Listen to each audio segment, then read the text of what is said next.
नमस्कार, प्रणाम। मैं हूं श्वेता सिंह। आप देख रहे हैं आज तक। बिहार विधानसभा चुनावों में तमाम हॉट सीट्स हैं, लेकिन जो सबसे हॉट सीट है छपरा। और वो हॉट सीट क्यों है? क्योंकि शत्रुघ्न यादव उर्फ खेसारी लाल यादव उस सीट से चुनाव लड़ रहे हैं। बहुत बहुत स्वागत है आपका खेसारी जी।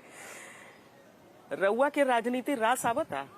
देखिए, सबसे बड़ा चीज की राजनीति अलग विषय बा और लोग से मिलला के बाद एक इमोशन जो बा हमरा खातिर मुझे बहुत प्यारा लागता।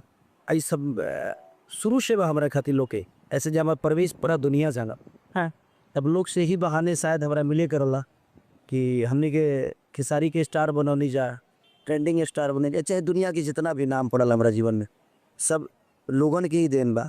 और आज शायद दो लोग के कर्जा उतारता नहीं, कम से कम उ लोग के छू पावता, उ लोग से मिल पावता नहीं।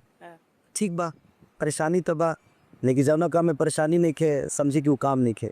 पर एक चीज होता है ना कि जब स्टार होता है तो बाउंसर दूर दूर कर देते हैं, लेकिन जब नेता होता है तो वो जो एक लेयर है सिक्योरिटी का वो आपसे दूर हो जाता है। लोग बिल्कुल करीब आ सकते हैं आपसे, और मुझे लगता है यही कारण है कि अभी भी सड़क के पास हम हैं और लोग दूर दूर से आके खड़े हो जाते हैं कि एक बार आपको देख लें। अभी भी मैं बाउंसर लेके नहीं चलता। अच्छा, पहले भी नहीं चलते थे? पहले भी नहीं चलता, पहले शो वगैरह में कार्यक्रम कराते थे, वही लोग बाउंसर कराते थे अपने, ताकि भाई उसको दिक्कत ना हो। अभी भी मैं बाउंसर लेके, मेरे अपने ही बच्चे हैं जो थोड़ा सा साइड करा देते हैं मैंने, क्योंकि बाउंसर का काम है जो धक्का दे देना, किसी को चोट लग जाएगी तो मुझे अच्छा नहीं लगेगा, क्योंकि उन्हीं लोगों की वजह से मैं यहाँ हूँ, उनके आशीर्वाद है या उनके स्नेह की वजह से मैं यहाँ तक पहुँचा। इसलिए इमोशन है लोगों के प्रति मेरे दिल में, इसलिए मैं चाहता हूँ ठीक है कोई बात नहीं, खुद को तकलीफ दे दो यार, बट उनको खुशी देना है मुझे। पर बहुत मुश्किल सीट है ये लगातार मतलब लालू जी के साथ इसका आइडेंटिफिकेशन रहा, लेकिन उसके बाद से बीजेपी ने और एनडीए ने यहाँ से बहुत जीत हासिल कर ली है। आपको भी पता है कि दूध बेचना, एक दूध बेचने वाले को दूध से नहलाया जा रहा है तो मुश्किल तो है। एक लिट्टी बेचने वाला 3 से 4 घरों में नौकर रहा हूँ मैं, झाड़ू पोछा किया हूँ, तो मुझे लगता है कि मेरी जिंदगी ही मुश्किल है। और राम से ज्यादा तो मुश्किल नहीं था कि एक गद्दी छोड़कर आदमी बन चला गया, चटाई तक नहीं थी उस आदमी के पास। तो मुश्किल चीज ही आपको हीरो बनाती है, आसान चीज तो कोई भी कर सकता है, और मुश्किल टास्क तो उसी को मिलता है जो लड़ने वाला आदमी होता है। और प्रयास कर रहा हूँ कि शायद इससे भी ज्यादा मुश्किल हो, ताकि मैं उससे निकलने की क्षमता भगवान मेरे अंदर दे और मुझे बर्दाश्त करने की शक्ति दे, ताकि मैं दुनिया का प्यार और पा सकूं। आप राम जी का नाम ले रहे हैं, आप पर सबसे ज्यादा प्रहार बीजेपी की तरफ से इसी कारण हुआ है कि आप धर्म का सम्मान नहीं करते। तो जो चिल्लाता है वही सनातनी होता है क्या? जुबान से सनातनी होना जरूरी थोड़ी है, दिल से सनातनी कितने हैं आप वो निर्भर करता है। अगर जितने भी बीजेपी के लोग हैं या एनडीए के लोग हैं, मैं उनसे कहना चाहता हूं कि अगर आप सनातन के इतने ही अगर धर्मवादी हैं तो आपको राम मंदिर में जाके बैठ जाना चाहिए, फिर इस दुनिया में तो आपको संत बन जाना चाहिए।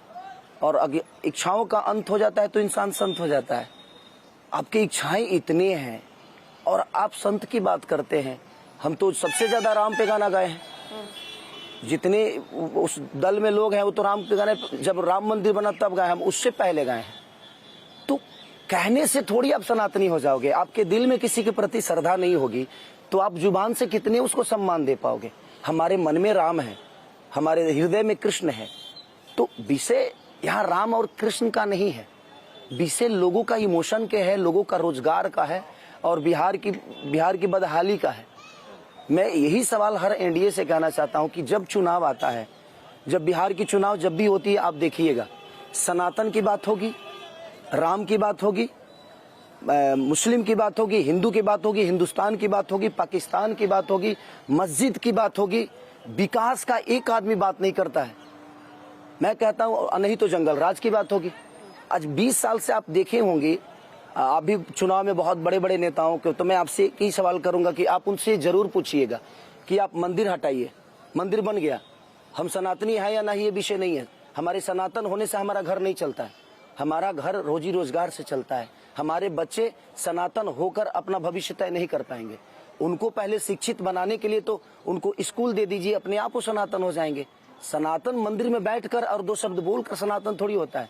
तो आप जरूर पूछिएगा उन लोगों से कि जंगल राज छोड़ के, मंदिर मस्जिद छोड़ के, हिंदू मुसलमान छोड़ के आपने बिहार को क्या दिया है, वो सिर्फ गिनती, अपना काम गिना दीजिए कि आप काम कितना किए हैं बिहार के लिए। मंदिर मस्जिद की चर्चा एक तरफ है, वो नहीं चुनावों के समय होनी चाहिए, लोगों के सरोकार की बात होनी चाहिए, लेकिन जंगल राज की बात क्यों ना हो? अच्छा ही बताइए, जंगल राज था, मैं थोड़ी देर के लिए मान लेता हूं, लेकिन आपने कौन सा स्वर्ग बना दिया इसको? आज उद्योगपति की हत्या हुई ना, आप बिहार में देख रहे हो ना कि पारस अस्पताल में घुसकर गोली मार दी जा रही है। जंगल राज हमारे 20 साल का जो बच्चा है ना, उसके नजर में भी हमने जंगल राज डाल दिया, जिसको पता भी नहीं था कि जंगल राज क्या होता है। तो मेरे कहने के बाद अभी भी जंगल ही राज है। क्यों? वो व्यक्ति दूसरा था, वो समय दूसरा था। अभी जो आपके सामने चुनाव लड़ रहा है वो आदमी दूसरा है, जिसको हम मुख्यमंत्री बनाना चाहते हैं। कोई जरूरी थोड़ी है कि एक आदमी अगर घर में कुछ गड़बड़ हुआ तो दूसरा आदमी भी गड़बड़ होगा। नहीं, हर आदमी की सोच अलग है। वो प्रवेश पे कहीं ना कहीं प्रवेश पे उसका जो होता है उस पे जाता है कि नहीं यार वो प्रवेश ऐसा था, सिचुएशन के हिसाब से इंसान। तेजस्वी एक नई सोच लेकर आएंगे। नई सोच है, नई चीजें है। तेजस्वी जी हमेशा रोजी रोजगार की बात करते हैं, पलायन रोकने की बात करते हैं, नौकरी देने की बात करते हैं, लेकिन आप किसी भी एनडीए के नेता से आप पूछिए, एक आदमी नौकरी देने की बात नहीं करेगा, आपको पलायन रोकने की बात नहीं करेगा, वो सिर्फ जंगल राज की बात करते हैं।